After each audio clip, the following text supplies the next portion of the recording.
আসসালামু আলাইকুম। ক্যাট প্যাটার্নের পক্ষ থেকে আমি মেহেদি হাসান আপনাদেরকে জানাই আন্তরিক শুভেচ্ছা অভিনন্দন। প্রিয় ডপার, আজকে আমি দেখাবো একটি অর্ডার শিট হাতে আসার পর সেটিকে প্রোডাকশনে দেবার জন্য কি কি কাজ করতে হয়, প্যাটার্ন মাস্টারকে কি কি জিনিসগুলো চেক করতে হয় এবং কিভাবে প্রোডাকশন দিতে হয়। দায়িত্বপ্রাপ্ত কোনো ব্যক্তি যখন আমাদের কাছে অর্ডার শিটটিকে পৌঁছে দেবে তখন আমরা প্রথমেই অর্ডার শিটের ফাইল, স্যাম্পল এবং রিকুইজিশন স্লিপের মধ্যে কোনো সমস্যা আছে কিনা তা চেক করে দেখব। যদি সমস্যা না থাকে তাহলে ফাইলটিকে বুঝে নিব। তো ফাইলটিকে বুঝে নেবার পর যে কাজগুলো করতে হয় তা আমি এখন আপনাদের সামনে লিস্ট আকারে তুলে ধরছি, তারপর কাজগুলোকে একে একে করে দেখ। এই order sheet get my hand check file sample and requisition, অর্থাৎ একটি ফাইল বা অর্ডার শিট হাতে পাওয়ার পর প্রথমে আমরা স্যাম্পল ফাইল এবং রিকুইজিশনটিকে চেক করে নিব কোনো সমস্যা আছে কিনা। এরপর সোজা আমরা আমাদের পিসি থেকে পিপি ফোল্ডারে চলে যাব, যেখান থেকে আমরা পিপি স্যাম্পল কমপ্লিট করার জন্য প্যাটার্ন দিয়েছিলাম এবং সেখান থেকে পিপি ফাইলটিকে কপি করে নিব। 3 নাম্বার হলো পিপি ফাইলটিকে কপি করে নেওয়ার পর আমরা সোজা চলে যাব প্রোডাকশন ফোল্ডারে এবং সেখানে গিয়ে একটি নতুন ফাইল তৈরি করে সেখানে আমরা এই পিপি ফাইলটিকে প্রোডাকশন ফাইল লিখে পেস্ট করে দিব। এরপর আমরা সেখান থেকে মডেল ফাইলটিকে রেখে বাকি ফাইলগুলো সিলেক্ট করে ডিলিট করে দিব এবং মডেল ফাইলটিকে ওপেন করে অ্যাক্সেস পাথ করে নতুন করে সেভ করে নিব। এরপর আমাদের প্রথম কাজ হবে আমাদের ফাইলের মধ্যে একটি কারেকশন শিট থাকবে। সেই কারেকশন শিট থেকে স্যাম্পলের মধ্যে যদি কোনো কারেকশন থাকে তাহলে সেই কারেকশনগুলো আমরা করে নিব, তারপর গ্রেডিংয়ে চলে যাব। তো আমি কাজগুলো আপনাদের এখন করে দেখাচ্ছি।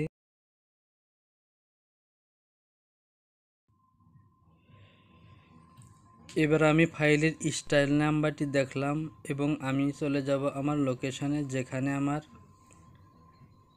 পিপি ফাইলটি রয়েছে।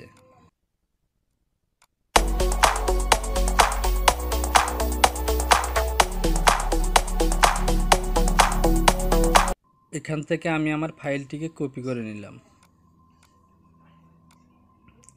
এখন আমি আমার প্রোডাকশন ফাইলে চলে যাব, যেখান থেকে আমি এই ফাইলটিকে গ্রেডিং করে প্রোডাকশনে দেব।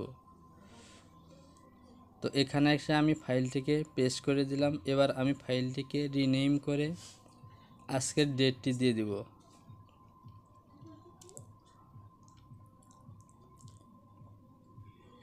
আজকের এই ডেটটি আমি দিয়ে দিলাম কারণ যাতে করে আমি পরবর্তীতে বুঝতে পারি যে কোন ডেটে আমি ফাইলটি প্রোডাকশন দিয়েছি।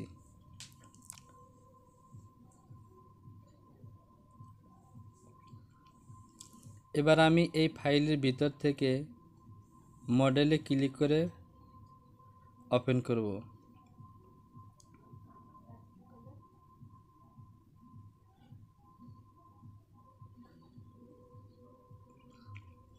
দেখুন আমার ফাইলটি ওপেন হয়ে গেছে।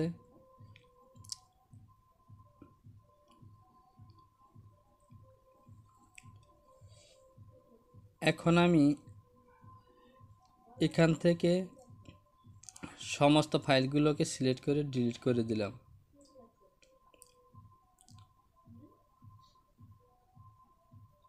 এবার আমি এই ফাইলটিকে অ্যাক্সেস পাথ করব, যেখানে আমি এইমাত্র ফাইলটিকে পেস্ট করলাম।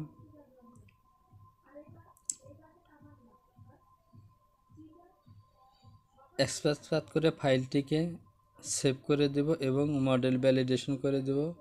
আমার ফাইলগুলো সম্পূর্ণ নতুনভাবে সেভ হয়ে যাবে।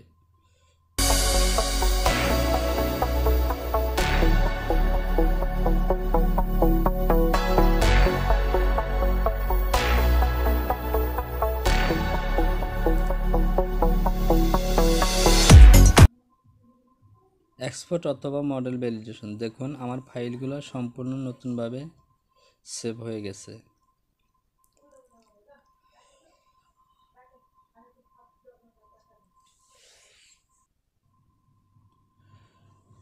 তো এতক্ষণ আমি আমার পিপি ফাইলটিকে কপি করে প্রোডাকশন ফাইলে নিয়ে আসলাম এবং এখানে পেস্ট করে দিয়ে পুরাতন ফাইলগুলো ডিলিট করে দিয়ে নতুনকে সেভ করলাম।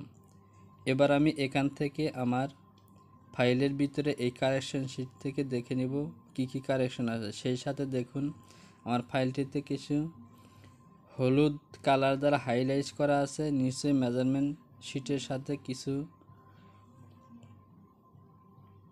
ব্যবধান রয়েছে, এই জন্য হাইলাইট করে দিয়েছে। আমি এগুলো চেক করব এবং কারেকশনগুলো মডিফাই করে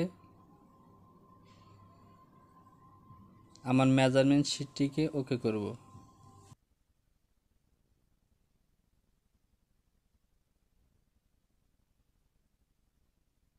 তো আমি আমার কারেকশনগুলো করার জন্য প্রথমেই ফ্রন্ট পার্ট এবং ব্যাক পার্টের এবং ফন্ট ইয়ক এই তিনটি প্যাটার্নকে শিট সেল দিয়ে সিলেক্ট করে আলাদা পেজে নিয়ে আসি।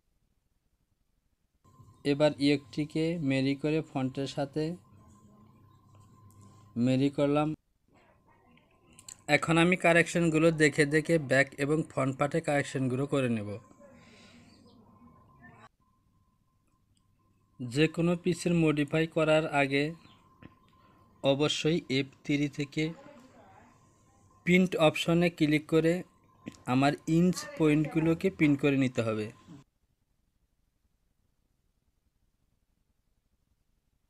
ভালো করে খেয়াল করে দেখুন আমি কিভাবে কারেকশনগুলো করি।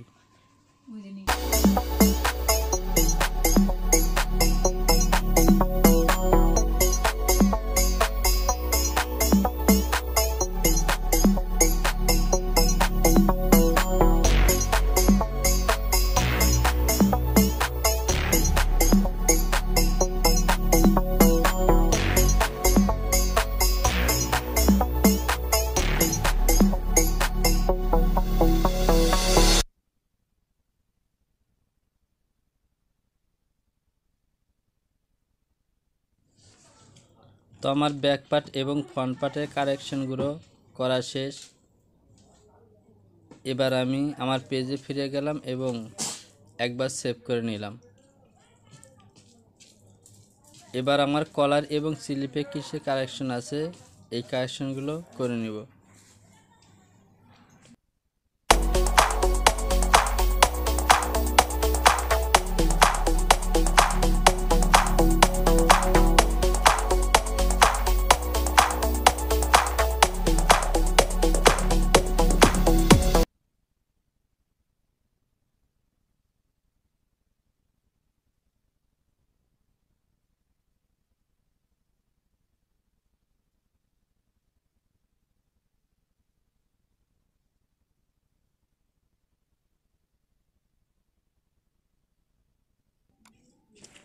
আমার কারেকশনগুলো শেষ।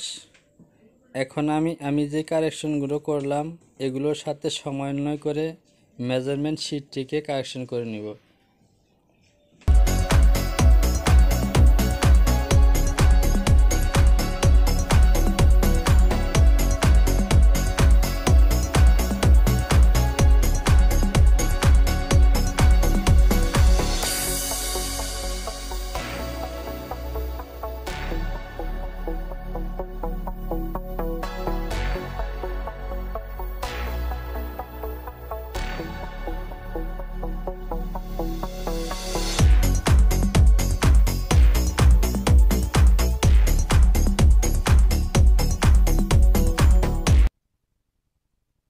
মেজারমেন্ট শিটটি কারেকশন করার সময় ভালোভাবে খেয়াল করতে হবে, কারণ এই মেজারমেন্ট শিটটি দেখেই প্রোডাকশনে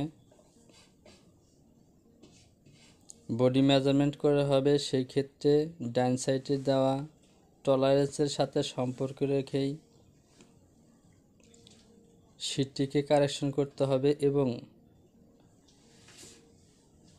2T থেকে 9 সাইজ পর্যন্ত যে সাইজগুলো আছে প্রত্যেকটি সাইজের গ্রেডিংগুলো ঠিকমতো হয়েছে কিনা সেদিকে খেয়াল রেখে ভালোভাবে এই ফাইলটিকে কারেকশন করতে হবে।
আমার মেজারমেন্ট শিটটি কারেকশন করা শেষ। এবার আমি এই শিটটিকে সিলেকশন করে নিলাম। এবার প্রিন্ট এরিয়া থেকে এরিয়া সিলেকশন করে এটিকে প্রিন্ট দিয়ে বের করে নিব।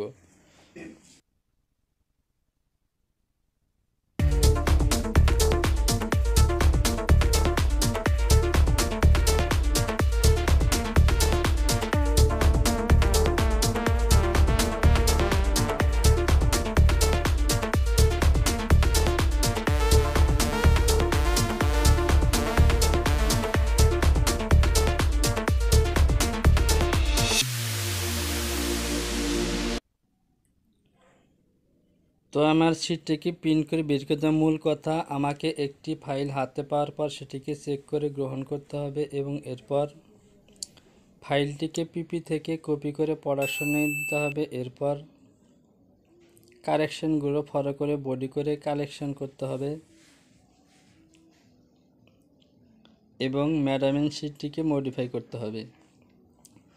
তো প্রিয় ডপার, আজ এ পর্যন্তই। পরবর্তী ভিডিওতে আমি এই বডিগুলোকে গ্রেডিং করব এবং গ্রেডিং করে প্রোডাকশনে পাঠাবো।